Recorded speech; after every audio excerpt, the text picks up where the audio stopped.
The wedding invitation that landed on my desk destroyed everything I thought I knew about love and loyalty. Cindy, Reed and Ashton Baker request your presence. My hands trembled as I stared at the elegant script. Cindy, my ex-girlfriend of 3 years who left me because I wasn't financially stable enough. Ashton, my wealthy cousin who inherited millions from our family estate. What Cindy didn't know was that I wasn't just some struggling attorney she'd discarded for a richer man. I was the one who drafted every single page of that inheritance. Every clause, every condition, every legal loophole that made Ashton wealthy, I had written it all. And buried deep within those documents was a secret that would turn her gold-digging scheme into the biggest mistake of her life. She thought she was marrying into millions, but she had no idea she was walking straight into a trap I'd designed years ago, waiting for the right moment to spring it. Before we jump back in, tell us where you're tuning in from, and if this story touches you. Make sure you're subscribed because tomorrow, I've saved something extra special for you. The cream-colored envelope felt heavier than it should have as I turned it over in my hands. My name was written in calligraphy across the front. Tristan Evans, Esquire. The return address made my stomach drop. Ashton Baker, 1247 Willowbrook Estate, Crescent Valley. I knew that address well. It was the mansion that should have been mine. I opened it slowly, already knowing what I'd find inside but hoping I was wrong. The invitation was pristine, printed on the finest cardstock money could buy. Gold embossing caught the light from my office window as I read the words that felt like daggers. Cindy, Reed and Ashton Baker request your presence at their wedding celebration on Saturday. It's the 15th of October at Silverbrook Country Club. My coffee mug slipped from my other hand and shattered against the hardwood floor of my modest law office.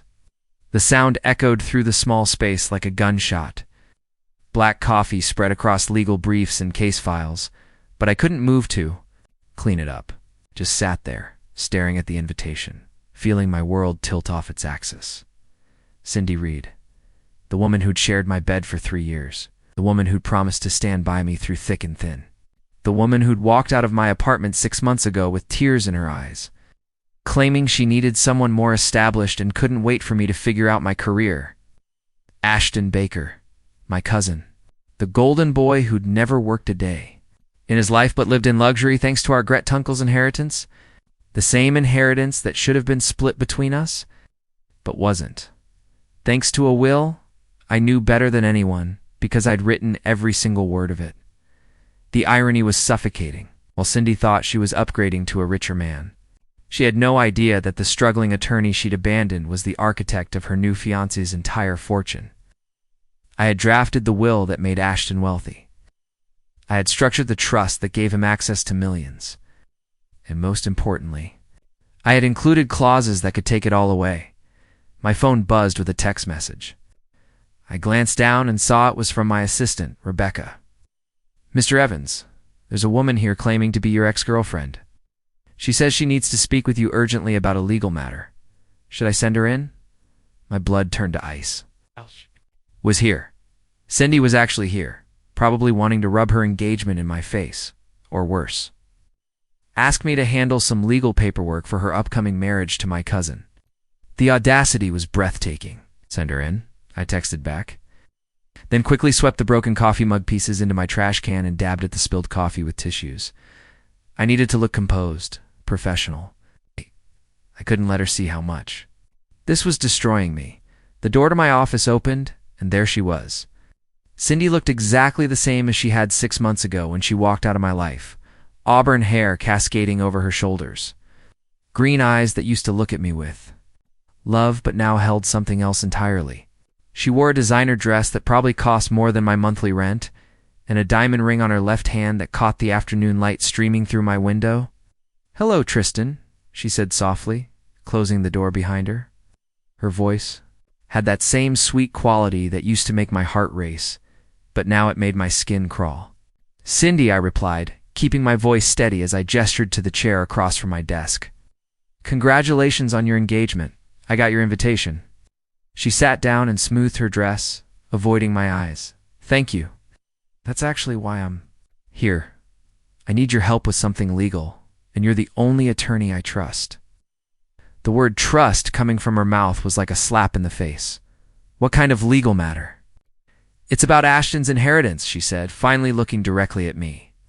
"There are some complications with the trust structure, and I want to make sure everything is properly protected before we get married. Specialize in estate planning." "Right, I remembered you mentioning it." I leaned back in my chair, studying her face. She had no idea. No clue whatsoever that she was sitting across from the man who had created every legal document that controlled her fiance's wealth. The woman who'd left me because I wasn't rich enough was now asking me to help her secure access to money that I controlled. "What kind of complications?" I asked, keeping my expression neutral. "Well, Ashton mentioned something about conditional clauses in his grad-uncle's will. Something about maintaining certain family values and behavioral standards. Honestly, the legal language is all Greek to me, but I want to make sure that our marriage won't somehow jeopardize his inheritance." My heart pounded as I realized what she was really asking. She wanted me to help her navigate the very legal landmines I had planted years ago. The conditions I had written into the will specifically to protect the family fortune from exactly this kind of gold-digging opportunist.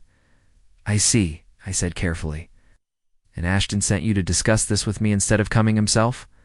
Cindy shifted uncomfortably in her chair. He's been so busy with wedding preparations and managing his investments. Besides, he said you two aren't exactly close, and he thought it might be awkward. But I told him you're the best estate attorney in Crescent Valley, and that our past wouldn't interfere with your professionalism. The manipulation was crystal clear now.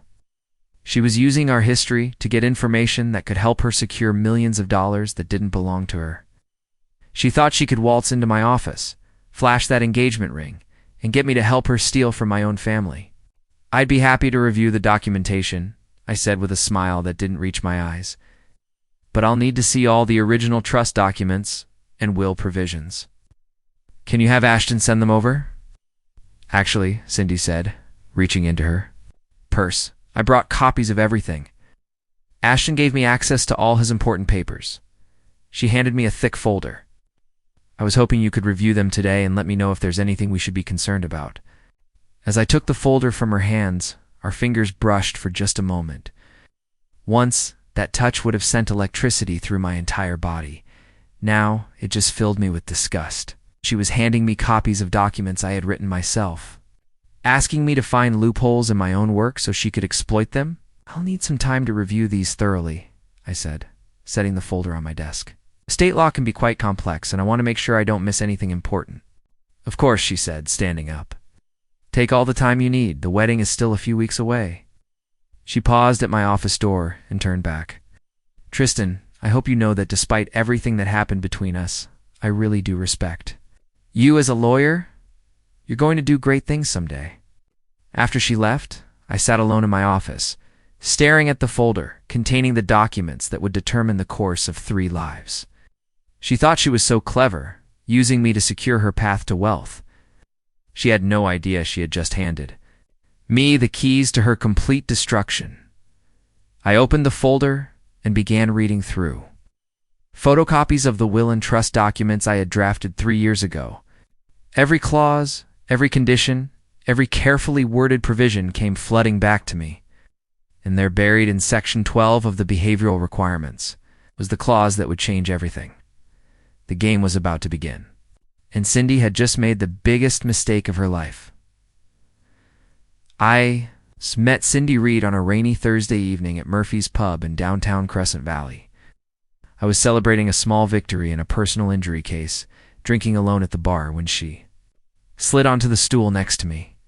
Her umbrella was dripping wet, and she was shaking rainwater from her auburn hair while cursing under her breath about the weather. "Rough night?" I asked, gesturing to the bartender to bring her whatever she wanted. She looked at me with those stunning green eyes and smiled for the first time. "You could say that?" I just got stood up for what I'm pretty sure was the worst blind date in history. That smile changed everything. Within an hour, we were deep in conversation about everything from her job as a marketing coordinator at Brennan, and associates to my dreams of building a successful law practice. She had this way of listening. "That made you feel like you were the most interesting person in the world."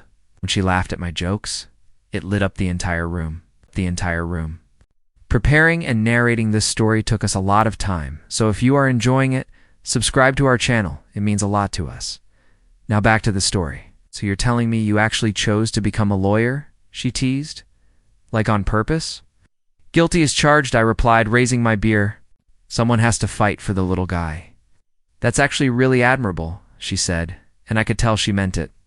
Most guys I meet are just chasing money or status. You actually want to help people? That was the beginning of the best 3 years of my life. Cindy became my everything. She'd bring me coffee when I was working late on cases, proofread my legal briefs, even though she didn't understand half the terminology, and celebrate every small victory in my struggling practice. Like it was a major triumph, we fell into a rhythm that felt perfect.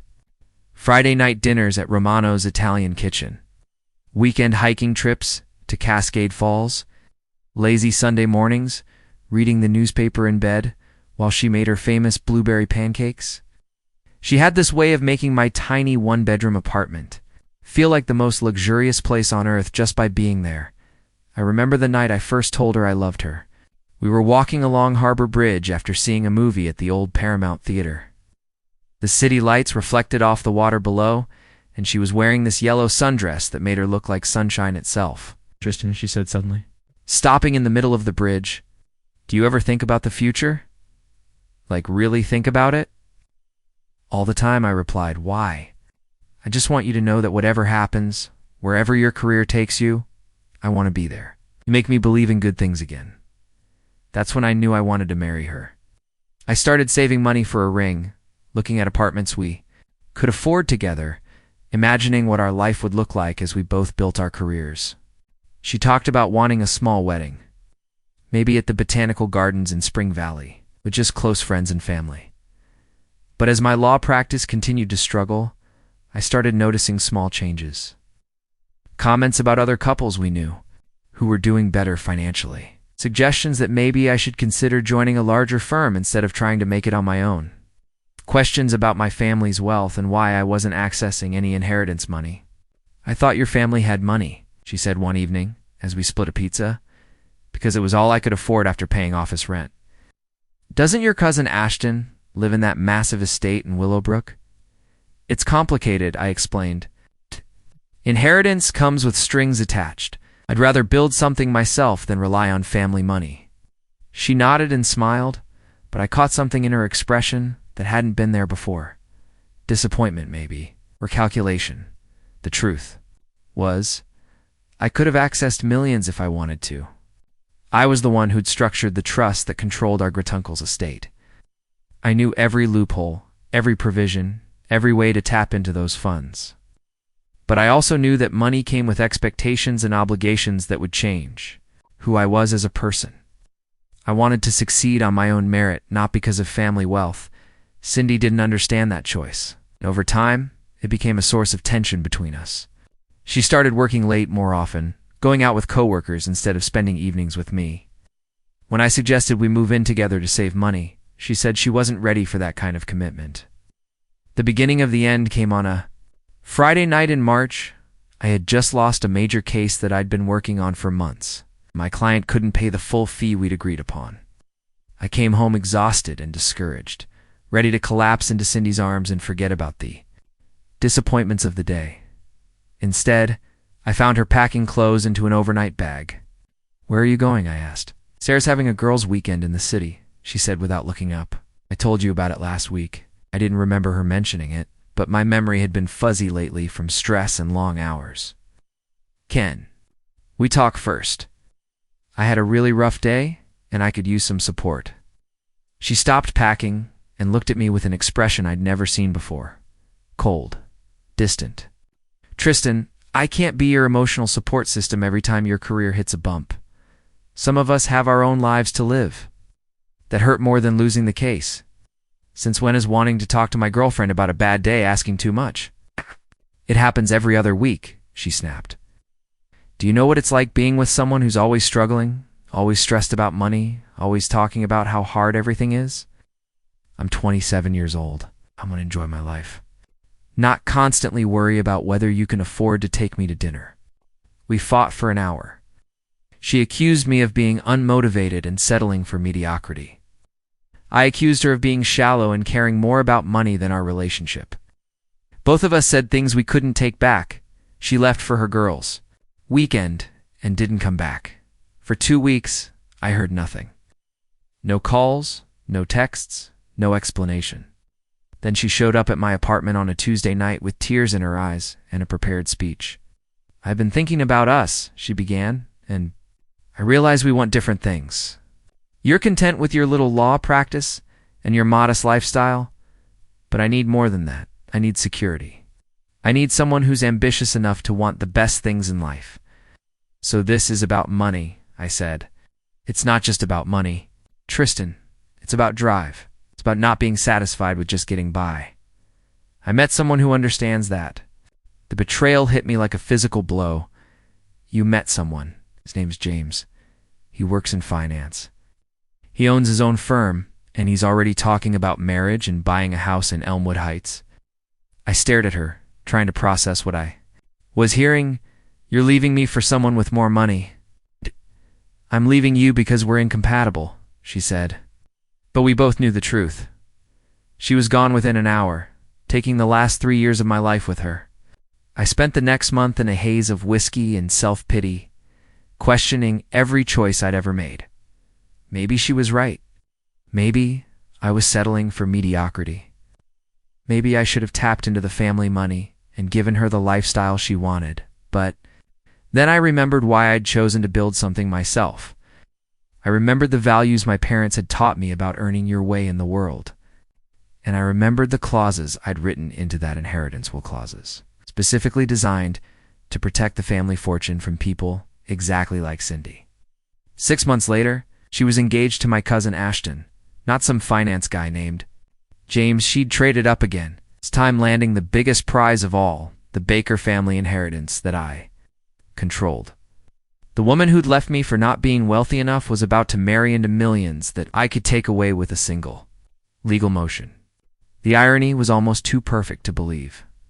The next morning, I arrived at my office before dawn with the folder of inheritance documents Cindy had given me. But these weren't just any documents. They were photocopies of the will and trust papers I had personally drafted 3 years ago for my great-uncle's estate. Every clause, every condition, every carefully constructed legal provision was my own work. I spread the papers across my conference table and began reviewing them with fresh eyes, not as their author, but as someone looking for vulnerabilities. What I found was even more damning than I remembered. Section 12 of the trust document contained what lawyers call morality clauses, behavioral requirements that trust beneficiaries must meet to maintain access to their inheritance. I had written these provisions specifically because great-uncle Theodore had been adamant about protecting the family fortune from fortune hunters and moral degenerates, as he'd called them. The key clause read, "Any beneficiary who enters into marriage primarily for financial gain, or who engages in deceptive practices to access trust funds, shall forfeit all rights to present and future distributions." But the real power was in subsection C. Determinations of violations shall be made solely at the discretion of the appointed trust administrator, whose decision shall be final and binding. I was the trust administrator. I had written myself into that position because I was the family's attorney, and great-uncle Theodore trusted my judgment implicitly. At the time, it seemed like a reasonable safeguard. Now, it was the key to everything. But I needed more than just legal authority. I needed evidence. If I was going to invoke these clauses against Cindy and Ashton, I had to prove that their marriage was fraudulent and financially motivated. Bedment's investigation. I called a private investigator I'd used for divorce cases, a former police detective named Rachel Torres who ran her own agency from an office building downtown. "I need background research on 2 people," I told her over the phone. "Comprehensive financial records, dating history, communication patterns if possible." "This about a case?" she asked. "Personal matter, but I'll pay your standard rate." Within 48 hours, Rachel had compiled a detailed report that painted an ugly picture. Cindy's social media history told the story of a woman systematically targeting wealthy men. After she left me, her Instagram showed dates with no fewer than 6 different men, all of them driving expensive cars and taking her to upscale restaurants. The timeline was particularly revealing. She'd started following Ashton on social media within 2 weeks of our breakup. The first photo of them together was posted just 3 weeks after she moved out of my apartment. My attention was a text message thread Rachel had obtained through Ashton's phone records, apparently. My cousin was careless with his privacy settings, and Rachel had found screenshots from a mutual friend who'd been included in group messages. The conversation from 2 months ago was enlightening. "Cindy, how much exactly did your great-uncle leave you?" Ashton. "Hard to say exactly. The trust is complicated, but probably around $8 million in liquid assets, plus the estate properties." "Cindy, and that all comes to you automatically?" Ashton, "Well, there are some conditions I have to meet, but nothing too serious. Family values stuff." My cousin Tristan wrote the whole thing. He made sure it was pretty straightforward. "Cindy, your cousin? The lawyer? The one from downtown?" Ashton, "Yeah, do you know him?" Cindy, "We might have met once or twice." Reading those messages felt like being punched in the stomach. She'd known exactly who I was when she came to my office asking for help. She'd probably planned the whole thing, get information from me about the trust conditions, then use that knowledge to ensure her marriage to Ashton would secure her access to millions. But there was more. Rachel had discovered that Cindy had been meeting regularly with a financial advisor at Meridian Wealth Management, discussing anticipated assets and marriage-based financial planning. She'd even inquired about prenuptial agreement strategies. That would maximize her financial position in case of divorce. The evidence was overwhelming, but I needed something more direct. I needed proof that she was explicitly targeting Ashton for his money, not for love. That's when I remembered something from our conversation in my office. She'd mentioned having access to all of Ashton's important papers. I called Ashton's housekeeper, Mrs. Patterson, who'd worked for our family for over 20 years. She'd known me since I was a teenager and had always been fond of me. "Mrs. Patterson, this is Tristan," I said when she answered. "I need to ask you about something confidential." "Of course, dear. What's troubling you?" "It's about Ashton's fiancée. How much time does she spend at the house?" There was a pause before she answered. "More than I'd like, to be honest. She's been going through his papers quite a bit, asking questions about family finances. Yesterday, I caught her photographing documents in his study. My blood ran cold." "What kind of documents? Bank statements? Investment portfolios? Insurance?" "Policies." When I asked what she was doing, she said she was helping Ashton organize his paperwork for their financial planner. "Has she asked about me specifically?" "Oh, yes," Mrs. Patterson said. "She wanted to know all about your role in managing the family trust. She seemed very interested in your authority over the inheritance distributions." After I hung up, I sat in my office staring out at the city skyline, pieces of the puzzle falling into place. Cindy hadn't just randomly decided to marry my cousin for his money. She had specifically targeted him because of his inheritance, and she'd been systematically gathering intelligence about the trust structure and my role as administrator. She thought she was being clever, but she'd made a crucial error. By involving me directly in her scheme, asking me to review the trust documents and find ways to protect their financial interests, she had given me everything. I needed to prove fraudulent intent. I pulled out the original trust documents from my office safe and began preparing a formal petition to invoke the morality clauses. The legal language was precise and damning. Based on substantial evidence of deceptive practices and marriage entered into primarily for financial gain, the trust administrator hereby initiates proceedings to revoke all current and future inheritance rights of the designated beneficiary. But I wasn't ready to file the petition yet. I wanted to see how far Cindy would take her scheme. I wanted to watch her dig her own grave deeper before I buried her in it. I called her that afternoon with an update on my review of the trust documents. "I've gone through everything carefully," I told her, "and I think you and Ashton should meet with me to discuss some potential concerns I've identified." "What kind of concerns?" she asked, and I could hear the worry in her voice. "Nothing that can't be handled with proper planning," I reassured her. "But there are some behavioral requirements in the trust that we should discuss. I want to make sure you both understand what's expected." "Of course," she said quickly. "When can we meet?" How about Friday evening? My office, around 7? That should give us privacy to discuss everything thoroughly. Perfect. Should I bring anything? Just yourselves? I said with a smile she couldn't see. I'll have everything we need right here. After I hung up, I opened my computer and began typing up a comprehensive dossier of evidence against Cindy Reed. Financial records, social media posts, witness statements, text message screenshots, everything that proved her marriage to Ashton was nothing more than an elaborate theft scheme. Friday evening was going to be very interesting. She thought she was coming to my office to finalize her path to millions. Instead, she was walking into a trap that would cost her everything. The woman who'd left me because I wasn't wealthy enough was about to discover that. I controlled more wealth than she'd ever imagined, and I was about to use that power to teach her the most expensive lesson of her life. Friday evening arrived with an October chill that seemed to seep through the windows of my law office. I had spent the afternoon preparing for this moment, arranging documents in precise stacks on my conference table, each piece of evidence positioned for maximum impact. The dossier of Cindy's deception sat in a leather folder at the head of the table, while copies of the original trust documents, the ones I had authored, were spread out like evidence at a crime scene at exactly 7 o'clock. I heard footsteps. In the hallway outside my office, through the frosted glass door, I could see 2 silhouettes approaching. My heart hammered against my ribs, but my hands were steady as I straightened my tie and prepared to destroy the 2 people who had betrayed me. Cindy entered first, wearing a black cocktail dress that probably cost more than most people's monthly salary. Her engagement ring caught the overhead lights, sending sparkles across the conference room wall.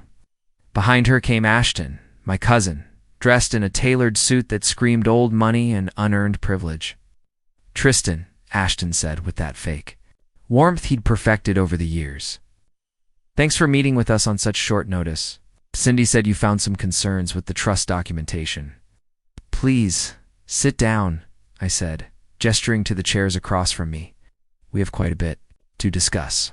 Cindy settled into her chair with practiced grace, crossing her legs and placing her designer purse on the table. I brought some additional paperwork you might need, she said, pulling out a manila folder. Bank statements, investment summaries, that sort of thing. I looked at the folder and smiled coldly. That won't be necessary. I have everything I need right here. Something in my tone must have alerted them because Ashton's expression shifted slightly. Is there a problem, Tristan? You sound different. Different? How? Asked, opening the leather folder in front of me. I don't know. More confident, I guess. Usually you seem kind of defeated whenever we see each other. The insult hung in the air like smoke.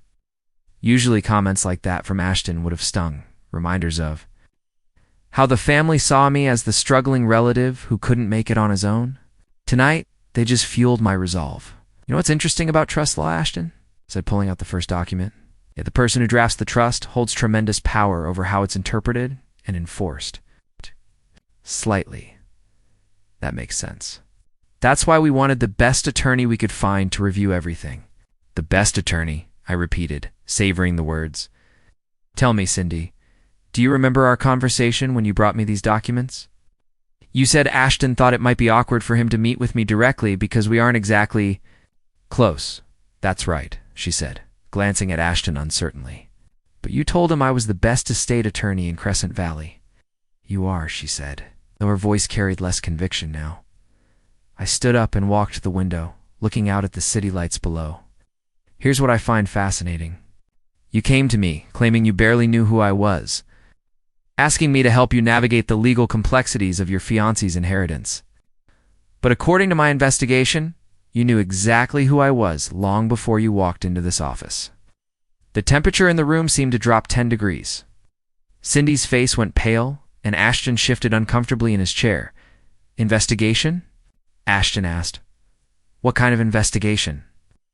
I turned back to face them, pulling out a stack of printed screenshots. The kind that reveals text message conversations where you discuss the exact value of your inheritance, Ashton. $8 million. In liquid assets, plus estate properties. Ring any bells? Ash's mouth opened and closed like a fish gasping for air. Gasping for air. I continued, sliding the screenshots across the table. The kind that shows Cindy has been systematically researching wealthy men on social media for months. The kind that documents her meetings with financial advisors to discuss marriage-based financial planning. Cindy finally found her voice. Tristan, this isn't what it looks like, isn't it? I pulled out more documents, because it looks like a textbook case of inheritance fraud. It looks like a gold digger who targeted my cousin specifically for his money, then manipulated me into helping her secure access to millions of dollars. Now wait just a minute, Ashton said, standing up. You can't talk to my fiancé like that. Your fiancé, I said with a laugh that held no humor, left me 6 months ago because I wasn't wealthy enough. She told me she needed someone more established and couldn't wait for me to figure out my career. 3 weeks later, she was dating you. The color drained from Ashton's face as the timeline became clear. But here's the really beautiful part, I continued, opening the original trust documents. The woman who thought I was too poor for her has been begging me to help her steal from a trust that I wrote. Every clause, every condition, every legal safeguard in these documents, I created them all. Cindy shot to her feet, knocking over her chair. You're lying, am I? I held up the signature page of the trust document. Drafted by Tristan Evans, attorney at law. Dated 3 years ago. Every single provision designed to protect our family's wealth from exactly this kind of scheme. The silence that followed was deafening.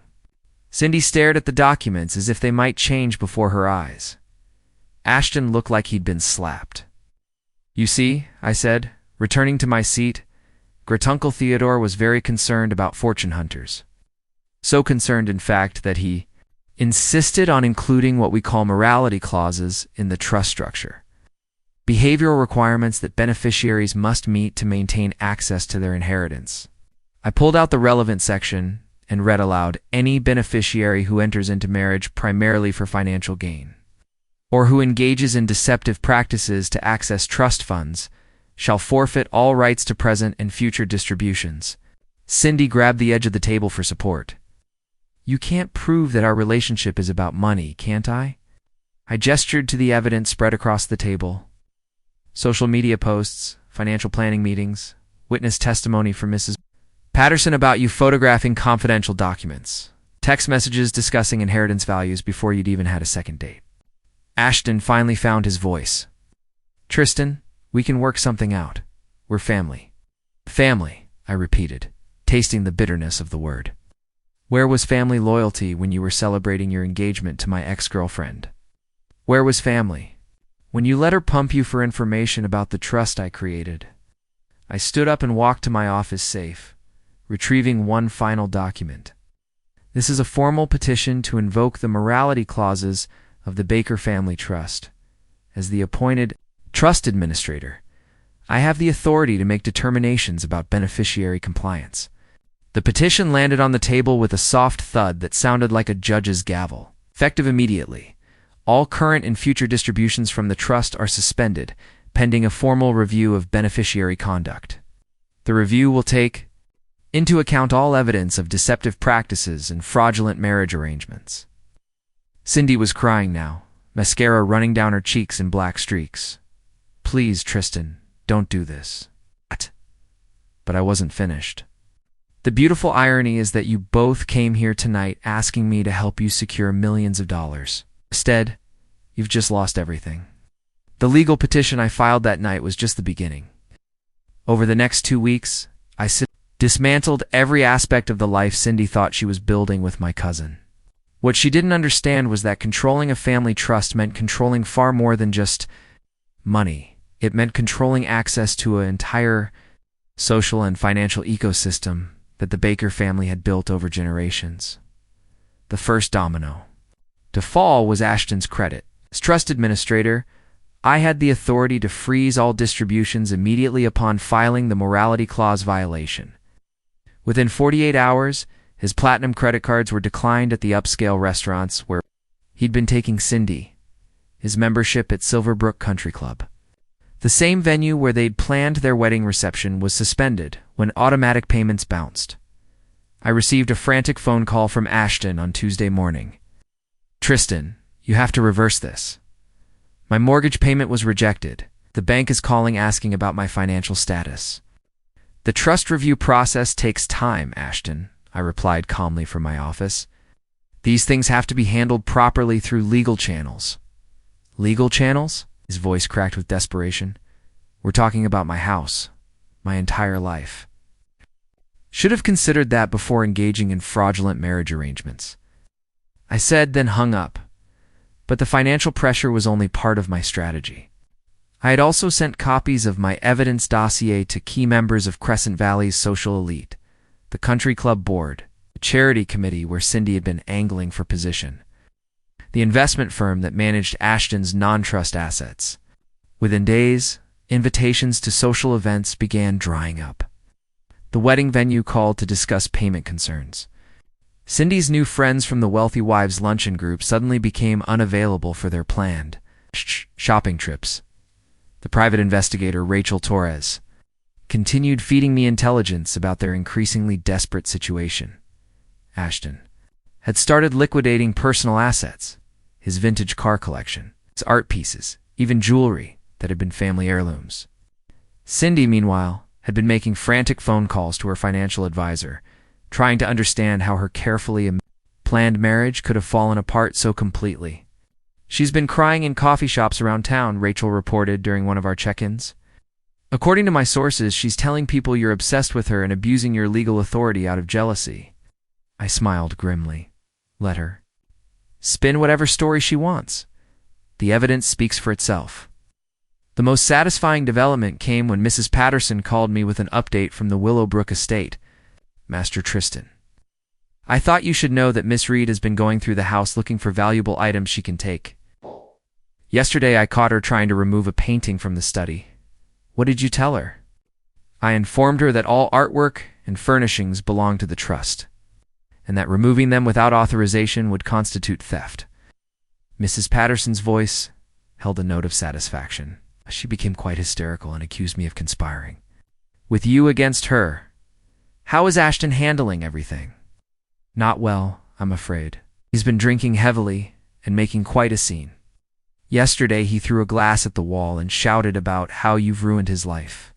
Miss Reed has been pressuring him to contest your authority as trust administrator, but he seems to understand that would be futile. The breaking point came exactly 2 weeks after our confrontation. Cindy showed up at my office unannounced, looking nothing like the polished woman who had once asked for my help securing millions. Her designer clothes were wrinkled, her makeup smudged, and her engagement ring was noticeably absent from her finger. You've destroyed everything, she said, collapsing into the chair across from my desk. The wedding is canceled. Ashton sold. My ring to pay his mortgage. Everyone in town knows what happened. You destroyed everything, I corrected. I just documented it. I loved him, she insisted, though we both knew it was a lie. You loved his bank account, I replied. There's a difference. She leaned forward desperately. What do you want, Tristan? You want me to apologize? Fine, I'm sorry. I'm sorry I left you. I'm sorry I tried to marry Ashton for his money. I'm sorry for everything. Just please stop this legal action. I studied her face, looking for any sign of genuine remorse. All I saw was desperation and calculation, even now, trying to manipulate her way out of the consequences of her choices. The trust review will conclude when I've determined that all fraudulent activities have been fully investigated, I said. That process could take months, or it could take years. It depends on how cooperative the subjects are with providing complete and honest information. Her face crumpled as she realized what I was really saying. As long as she remained in Crescent Valley, as long as she stayed connected to Ashton, as long as she continued trying to access Baker family wealth, I would ensure that her life remained a constant struggle. She had one choice left: disappear completely and start over somewhere else. With nothing, the woman who had left me because I couldn't provide the lifestyle she wanted was about to learn what having nothing actually meant. 18 months later, I sat in my newly expanded law office on the top floor of the Meridian Tower, the most prestigious address in Crescent Valley. The struggling solo practice that Cindy had found so disappointing was now a thriving firm with 12 attorneys and a client roster that included half the wealthy families in the region. The irony wasn't lost on me that my reputation as a lawyer who could protect family fortunes from gold diggers had made me more successful than I'd ever imagined possible. The Baker family trust case had become legendary in legal circles. Law journals had written articles about the innovative use of morality clauses in estate planning. Other wealthy families were seeking my services specifically because they'd heard how effectively I'd protected our family's assets from fraudulent marriage schemes. The struggling attorney that Cindy had discarded was now one of the most sought-after estate lawyers in 3 counties. Through my network of contacts, I'd kept tabs on what happened to both Cindy and Ashton after that final confrontation in my office. The outcomes were exactly what I'd expected, yet somehow more satisfying than I'd anticipated. Cindy had disappeared from Crescent Valley within a month of our last meeting.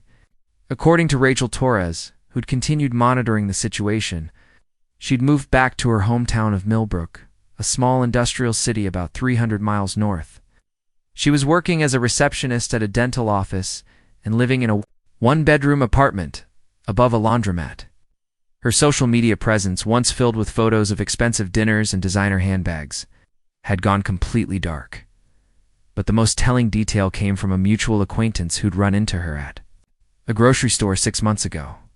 Cindy had been using coupons and shopping the clearance sections, a far cry from the woman who used to complain when I suggested we split a pizza to save money.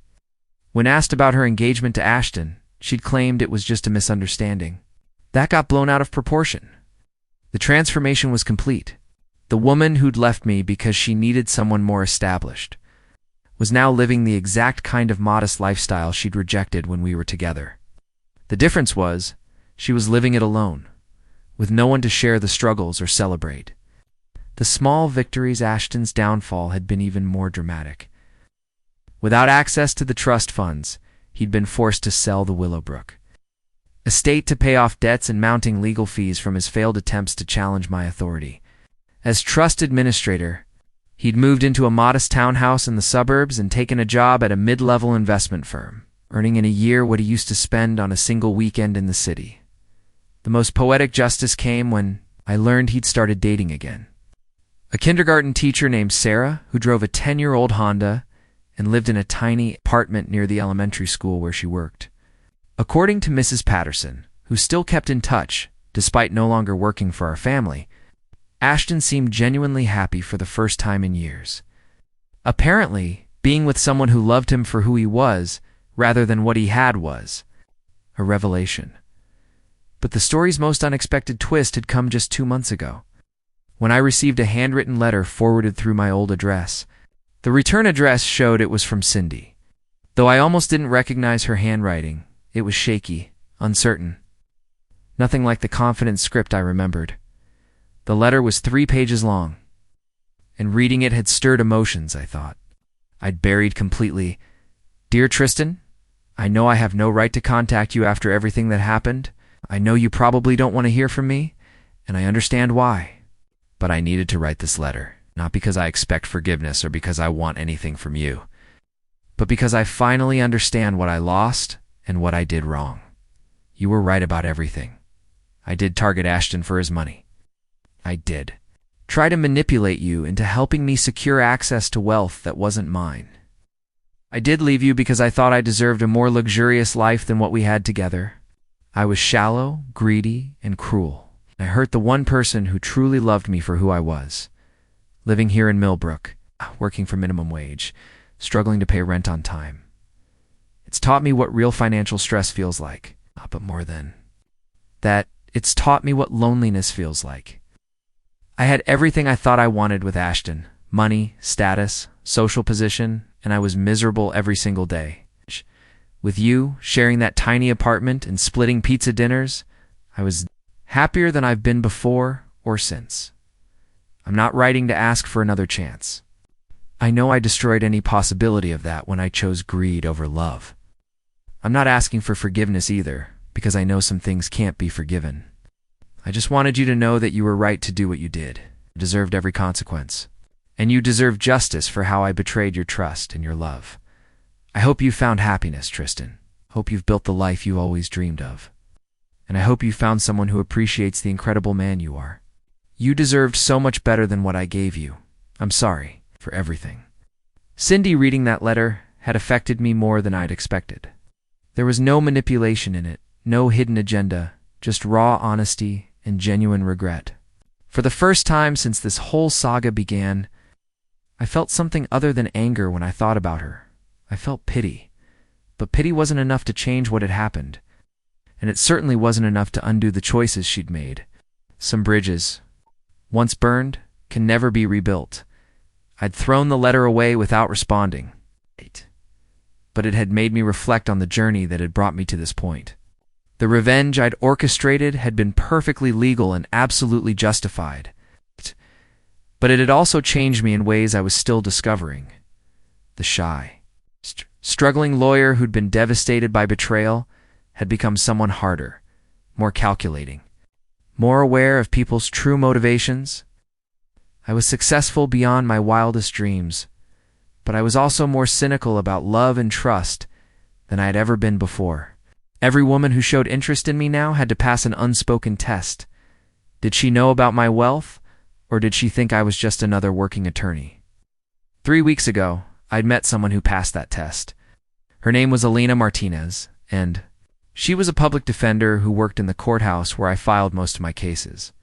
She had no idea about my financial success. She'd only ever seen me in my standard courtroom attire, carrying the same worn briefcase I'd used for years. When she'd agreed to have coffee with me, it was because she found my arguments compelling. In court and enjoyed our professional conversations, our first date was at Murphy's Pub. It's the same place where I'd met Cindy 5 years earlier. But this time felt different. Elena paid for her own drinks, insisted on splitting the appetizer we shared, and spent the evening talking about her passion for defending people who couldn't afford proper legal representation. When I told her I was thinking about starting a pro bono program at my firm, her eyes lit up with genuine excitement. For the first time in 18 months, I found myself thinking about a future that included someone else. Not because I needed validation or companionship, but because I had met someone whose values aligned with mine, someone who cared more about justice than jewelry. The story of my revenge against Cindy and Ashton had taught me several crucial lessons about human nature, justice, and the true cost of betrayal. Trust, once broken, leaves scars that never fully heal. Love motivated by money isn't love at all. It's a business transaction disguised as emotion. And sometimes, the best revenge isn't just making someone pay for their betrayal. It's building something so much better than what they destroyed that you realize they're leaving was actually a gift. Cindy thought she was trading up when she left me for a wealthier man. Instead, she'd freed me to become the man I was meant to be, successful, confident, and wise enough to recognize genuine love when I found it again. The inheritance she'd tried so hard to steal had ended up making me wealthier than she'd ever imagined. But more importantly, her betrayal had made me stronger than I'd ever thought possible. Sometimes the best revenge is simply living well, proving that the person who left you behind made the worst mistake of their life. Up next, you've got 2 more standout stories right on your screen. If this one hit the mark, you won't want to pass these up. Just click and check them out. And don't forget to subscribe and turn on the notification bell so you don't miss any upload from us.